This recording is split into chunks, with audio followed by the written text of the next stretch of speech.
বিসমিল্লাহির রহমানির রহিম। বাংলাদেশের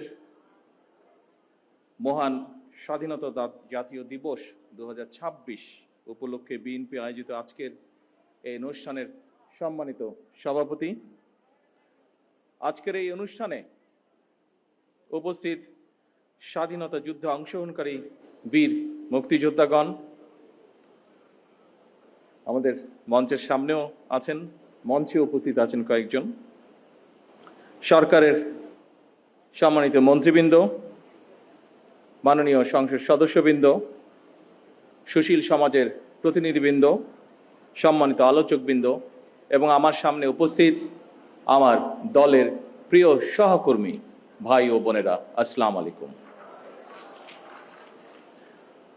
আমি শুরুতেই 1971 সালের মহান মুক্তিযুদ্ধের সকল শহীদদের প্রতি গভীর শ্রদ্ধা জানাই।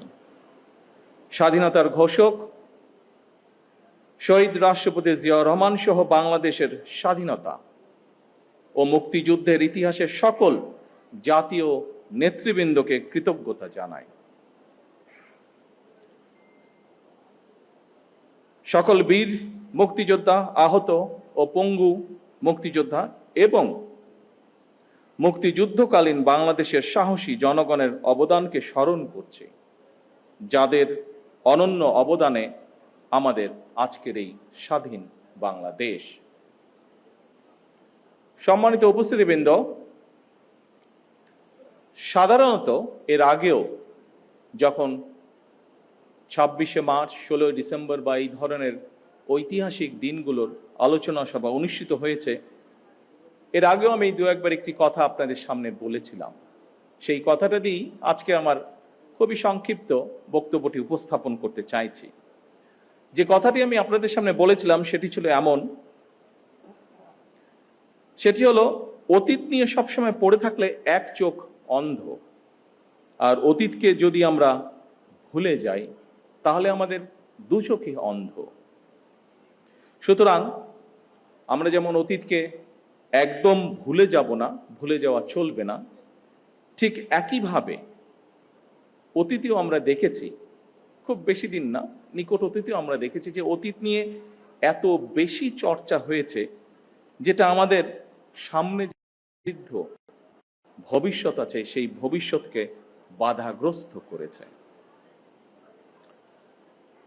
সম্মানিত উপস্থিতিবৃন্দ, এখানে আলোচকবৃন্দ কয়েকজনই তাদের বক্তব্যে বলেছেন, বাংলাদেশের ইতিহাসের সবচেয়ে গৌরবজনক অধ্যায় আমাদের স্বাধীনতা এবং 1971 সালের মহান মুক্তিযুদ্ধ।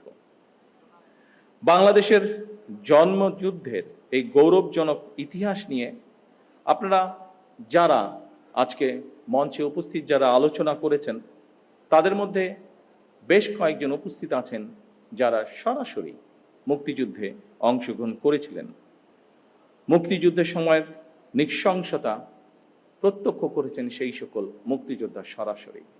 আমরা যারা ছোট ছিলাম বা আমাদের সাথে যারা ছিলেন, আমাদের থেকে একটু বড় ছিলেন, তারা আমরা বিভিন্নভাবে, সেটি মিডিয়া হোক, বই পুস্তকের মাধ্যমে, বিভিন্ন দলিলের মাধ্যমে আমরা সেটি দেখেছি। কিন্তু আমাদের সম্মানিত মহাসচিব তার বক্তব্যে বলে গেছেন, শেষ পর্যন্ত তৎকালীন বিশ্বে অন্যতম শক্তিশালী সেনাবাহিনী ছিল, তাদের বিরুদ্ধে আমরা আমাদের বিজয় ছিনিয়ে এনেছিলাম এই বাংলাদেশের মানুষ। সুতরাং প্রজন্ম ধরে স্বাধীনতা এবং মুক্তিযুদ্ধের যে গৌরব গাথা, তা নিয়ে আলোচনা হবে, গবেষণা চলবে এবং এটাই স্বাভাবিক ব্যাপার। তবে আলোচনা, সমালোচনা কিংবা গবেষণার নামে এমন কিছু করা বা বলা অবশ্যই আমাদের জন্য ঠিক হবে না, যেটি আমাদের স্বাধীনতা এবং মুক্তিযুদ্ধের যে গৌরব ইতিহাস তাকে কোনোভাবে খাটো করতে পারে।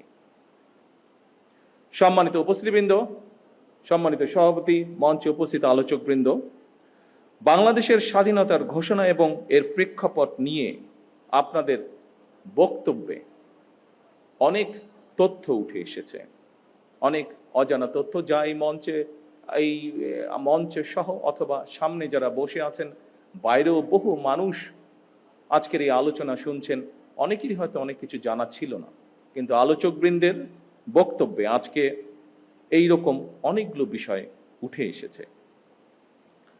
আজকে বাইরে এখানে আসার সময় আমি দেখেছি তরুণ প্রজন্মের অনেক সদস্য ভিতরে আসতে পারেননি, জায়গা সংকুলনের কারণে তারা ভিড় করেছেন। আমি একটু আগে মহাসচিব সাহেবকে বলছিলাম, আমাদের এখানে ভেতরে হলরুমেও আজকে অনেক নতুন তরুণ গুলো আমরা দেখতে পাচ্ছি। সেই তরুণ প্রজন্মের দৃষ্টি আকর্ষণ করে খুব সংক্ষেপে দু একটি কথা আমি বলতে চাই। বাংলাদেশের স্বাধীনতা এবং মুক্তিযুদ্ধের অন্যতম অনিবার্য চরিত্র শহীদ রাষ্ট্রপতি জিয়াউর রহমান।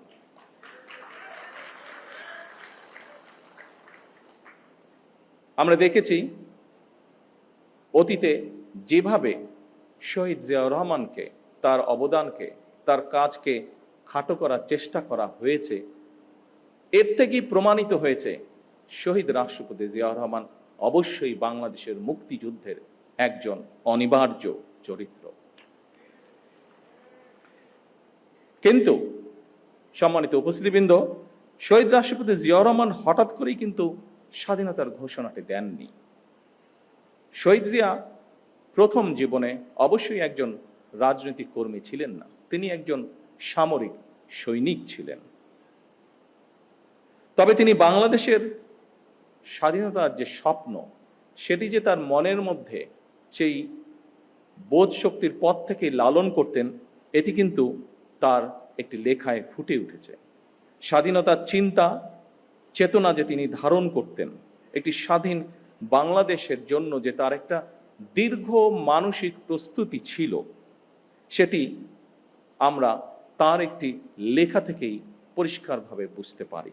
কথাগুলো আমার নয়, কথাগুলো কারো মন গড়াও নয়, এই কথাগুলো আমরা তার নিজের লেখনী থেকে আমরা জানতে পারছি। আমরা স্বাধীনতা এবং মুক্তিযুদ্ধ নিয়ে শহীদ জিয়ার নিজের লেখা একটি প্রবন্ধ আছে। প্রবন্ধটির নাম একটি জাতির জন্ম। সেখানেই এই কথাটি আমি আগেও বলেছিলাম, একটি জাতির জন্ম প্রবন্ধটি, সেখানে প্রবন্ধটি যথেষ্ট বড়। আমি খুব সংক্ষেপে সেই প্রবন্ধের দু একটি লাইন আপনাদের সামনে বলবো, যেখান থেকে পরিষ্কার হয়ে যাবে পুরো বিষয়টি। এই প্রবন্ধের মাধ্যমেই আমরা জানতে পারি যে স্বাধীন বাংলাদেশ, সার্বভৌম একটি বাংলাদেশের স্বপ্ন বহুদিন যাবৎ শহীদ জিয়ার মনে শহীদ জিয়া লালন করছিলেন। শহীদ প্রেসিডেন্ট জিয়াউর রহমানের লেখা নিবন্ধটি দৈনিক বাংলা পত্রিকার প্রথম 1972 সালের 26শে মার্চ প্রকাশিত হয়েছিল। এই প্রবন্ধটি ছিল বাংলাদেশের প্রথম স্বাধীনতা দিবস। 1971 সালে দেশ স্বাধীন হবার পরে প্রথম যে আমরা স্বাধীনতা দিবস পালন করি, সেই দিবস উপলক্ষে যে প্রথম কোরপত্রটি প্রকাশিত হয়েছিল, সেই কোরপত্রে এই লেখাটি ছাপা হয়েছিল বা প্রবন্ধটি ছাপা হয়েছিল। প্রবন্ধটি ছিল এইরকম, যেই লাইনটি আপনাদের সামনে আমি উল্লেখ করতে চাইছি।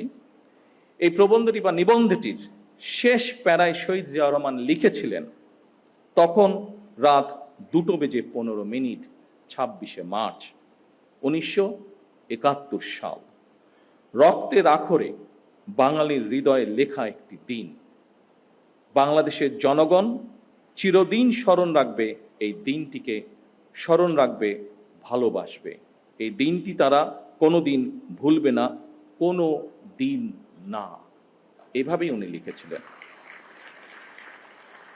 সম্মানিত উপস্থিতিবৃন্দ, 1971 সালের 26শে মার্চ রাত 2:15 কি হয়েছিল, আমি মনে করি স্বাধীনতা এবং মুক্তিযুদ্ধের ইতিহাস নিয়ে যারা গবেষণা করেন, এই তথ্যটি অবশ্যই তাদের জন্য একটি গুরুত্বপূর্ণ দলিল হতে পারে। কারণ শহীদ জিয়ার লেখা এই 1972 সালের প্রবন্ধটি যখন প্রথম প্রকাশিত হয়েছিল, তখন কিন্তু মাত্র মুক্তিযুদ্ধ শেষ হয়েছে। যারা মুক্তিযোদ্ধা ছিলেন, যারা মুক্তিযুদ্ধের সঙ্গে প্রত্যক্ষ বা পরোক্ষভাবে জড়িত ছিলেন, তারা কিন্তু প্রত্যেকেই তখন বেঁচে ছিলেন, যারা বেঁচে ছিলেন যুদ্ধের শেষের পরে। এই প্রবন্ধটি প্রকাশিত হওয়ার পরে কারো পক্ষ থেকেই আমরা কোনো রকম এমন কিছু আপত্তি বা এমন কিছু কথা পাইনি যা এই প্রবন্ধ বা লেখাটিকে কন্ট্রাডিক্ট করে। শহীদ জিয়ার এই প্রবন্ধটি যে শুধু 1972 সালের 26শে মার্চই প্রকাশিত ছিল তাও নয়, আরেকটি কবে প্রকাশিত হয়েছে সেটি আমি বলছি, এবং সেই সময়টি বলার মাধ্যমে এখানে আলোচকবৃন্দ কিছু কিছু বিষয় বলেছিলেন সেই সময়কার রাজনৈতিক প্রেক্ষাপট বা বিতর্ক। পরবর্তীতে আমরা দেখেছি শহীদ জিয়াকে খাটো করার জন্য বহু অপচেষ্টা হয়েছে, কিন্তু এখন আপনাদেরকে যেই কথাটি বা যেই তথ্যটি আমি দিব বা যেই কথাটি বলবো তার মধ্যে থেকে একদম সঠিক যুক্তি তর্কের মাধ্যমে প্রমাণিত হয়ে যাবে যে শহীদ জিয়াকে খাটো করার চেষ্টা করা হয়েছে। কিন্তু আগেই আমি বলেছি যা সত্য তা সত্যই। শহীদ জিয়া যে মুক্তিযুদ্ধের একজন অনবদ্য চরিত্র, এটিকে লুকানোর কোনোই উপায় নেই। সম্মানিত উপস্থিতিবৃন্দ, শহীদ জিয়ার নিবন্ধনটি 1974 সালে আবারও প্রকাশিত হয়েছিল সাপ্তাহিক বিচিত্রা। বিচিত্রা নামে একটি ম্যাগাজিন ছিল সাপ্তাহিক, সেটিতে প্রকাশিত হয়েছিল। শহীদ জিয়ার লেখা একটি জাতির প্রবন্ধ লেখাটি আমাদের মুক্তিযুদ্ধের একটি অনন্য দলিল। 74 সালেও আবার যখন প্রকাশিত হয়েছিল কারোরই কোনো আপত্তি ছিল না, এবং শহীদ জিয়া তার লেখায় যা যা বলেছিলেন অবিকল ছিল। সেই সময় সরকারে কারা ছিল, রাজনৈতিকভাবে কারা কোথায় অবস্থান করছিল আমাদের কম বেশি প্রত্যেকেরই ধারণা আছে, কিন্তু সেই সময় তৎকালীন সরকার অথবা রাজনৈতিক ব্যক্তিত্ব কেউ শহীদ জিয়ার কোনো লেখার প্রবন্ধটির কোনো বক্তব্যকে কেউ কোনোভাবেই খণ্ডন করেননি, চেষ্টাও তারা করেননি, কারণ সেই সময় যারা ছিলেন তারা জানতেন শহীদ জিয়ার প্রতিটি বাক্য, প্রতিটি শব্দ প্রবন্ধে লিখিত সত্য সেগুলি।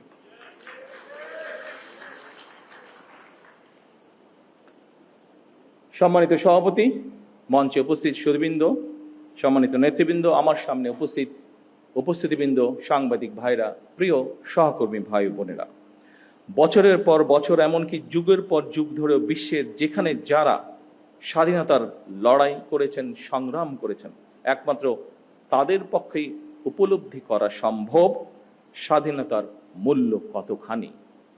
সম্মানিত মহাসচিব সাহেব ওনার বক্তব্যে ছোট্ট একটি কবিতার মাধ্যমেও একইভাবে কথাটি তুলে ধরেছেন।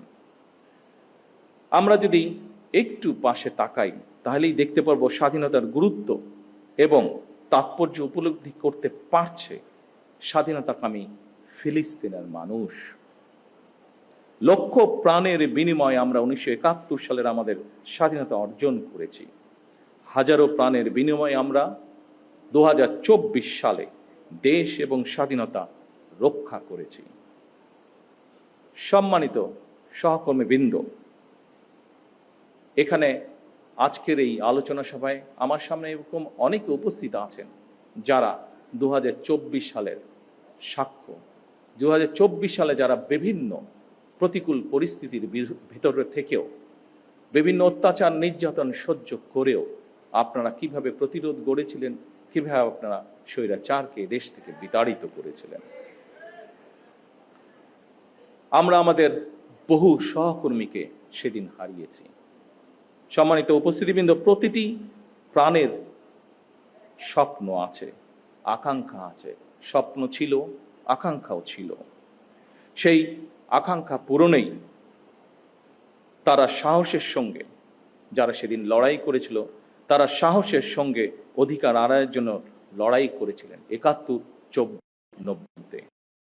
1971 সাল থেকে আজ পর্যন্ত প্রতিটি আন্দোলন সংগ্রামে সকল শহীদদের আকাঙ্ক্ষা ছিল সাম্য, মানবিক মর্যাদা এবং সামাজিক ন্যায় বিচার ভিত্তিক তাবেদার মুক্ত একটি স্বাধীন, সার্বভৌম, নিরাপদ, গণতান্ত্রিক বাংলাদেশ প্রতিষ্ঠা, যা আলোচকবৃন্দ এখানে উল্লেখ করে গিয়েছেন। প্রিয় সহকর্মী ভাই বোনেরা, আজকে আপনারা এখানে খুবই সীমিত আকারে উপস্থিত আছেন। আপনাদের মাধ্যমে এবং সামনে মিডিয়ার সহকর্মীবৃন্দ ভাইয়েরা উপস্থিত আছেন, তাদের মাধ্যমে সমগ্র বাংলাদেশে আমার দলের সহকর্মীদের সহ প্রত্যেকটি গণতান্ত্রিক মানুষের কাছে আমি একটি কথা তুলে ধরতে চাই। আজকে আমাদের এই মহান স্বাধীনতা দিবসে আমাদের আকাঙ্ক্ষা সীমাহীন হলেও সম্পদের সীমাবদ্ধতা আমাদের রয়েছে।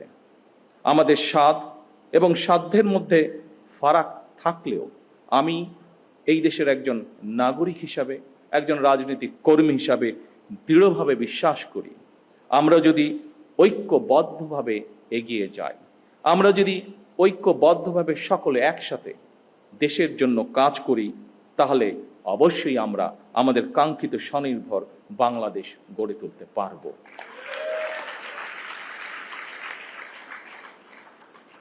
বর্তমান গণতান্ত্রিক সরকার আপনাদেরই সরকার। বর্তমানের গণতান্ত্রিক সরকার এদেশের মানুষের নির্বাচিত সরকার। বর্তমানের গণতান্ত্রিক সরকার এদেশের মানুষের প্রতিষ্ঠিত সরকার। সরকার রাষ্ট্রের বিভিন্ন শ্রেণী পেশার মানুষকে লক্ষ্য করে ফ্যামিলি কার্ড, কৃষক কার্ড, খাল খনন, বৃক্ষরোপণ সহ কর্মসংস্থানের ব্যবস্থা সহ বিভিন্ন কর্মসূচি বাস্তবায়নের কাজ শুরু করেছে। জনগণের জীবন মান উন্নয়নের বিভিন্ন পদক্ষেপ আমরা গ্রহণ করছি। প্রতিনিয়ত তার জন্য আপনাদের এই সরকার অক্লান্ত পরিশ্রম করছে, চেষ্টা করে যাচ্ছে। আসুন আমাদের এবারের স্বাধীনতা দিবসের অঙ্গীকার হোক সমাজের একটি অংশ নয়, বরং আমরা সকল শ্রেণী পেশার মানুষকে নিয়ে এই দেশে আমরা ভালো থাকব। এটি হোক এই স্বাধীনতা দিবসের অঙ্গীকার। আসুন আমরা প্রত্যেকে একসাথে সহাবস্থানের মাধ্যমে প্রত্যেকে খারাপকে দূরে ঠেলে দিয়ে ভালোকে সাথে নিয়ে ভালো থাকার চেষ্টা করি। এই হোক আমাদের আজকের স্বাধীনতা দিবসের অঙ্গীকার, প্রত্যাশা, প্রতিজ্ঞা, শপথ। আল্লাহ হাফেজ। বাংলাদেশ জিন্দাবাদ।